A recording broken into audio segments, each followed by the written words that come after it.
এবারে জায়েদ খান অস্ট্রেলিয়া গেলেন, সঙ্গে ফারিয়া। চিত্রনায়ক জায়েদ খান অস্ট্রেলিয়া গেলেন। গতকাল একটি বিমানযোগে ঢাকা ত্যাগ করেন। এ সময় তার সঙ্গে নুসরাত ফারিয়া।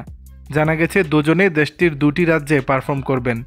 জায়েদ খান আলোচনা ও সমালোচনায় থাকতে ভালোবাসেন, তাই বিভিন্ন ইস্যুতে তাকে নিয়ে সামাজিক যোগাযোগ মাধ্যমে ট্রলও করা হয়, যেটি স্বাভাবিকভাবেই নিয়েছেন জায়েদ খান। এই নায়ক এখন দেশে বিদেশে বিভিন্ন স্টেজ পারফর্ম করে আলোচনায় থাকেন। এবার অস্ট্রেলিয়া কাঁপাবেন। সূত্রে জানা গেছে আগামী 5 মে রবিবার অস্ট্রেলিয়ার সিডনির ওরিয়ন ফাংশন সেন্টার ক্যাম্পাসিতে ফাগুন হাওয়া ইনক আয়োজিত বর্ণিল বৈশাখী আড্ডা অনুষ্ঠিত হবে, আর সেখানেই অতিথি হিসেবে পারফর্ম করবেন জায়েদ খান। এর আগে আরেকটি শো হবে, সেটি মেলবোর্নে, তাই জায়েদ খান এখন মেলবোর্নে রয়েছেন। অস্ট্রেলিয়া থেকে জায়েদ খান বলেন, প্রথমবারের মতো পারফর্ম করতে অস্ট্রেলিয়া এসেছি।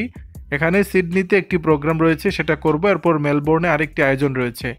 বৃহস্পতিবার জায়েদ খানের পোস্ট করা ছবিতে দেখা গেল দুজনে বিমানের বিজনেস ক্লাসে অস্ট্রেলিয়াতে যাচ্ছেন।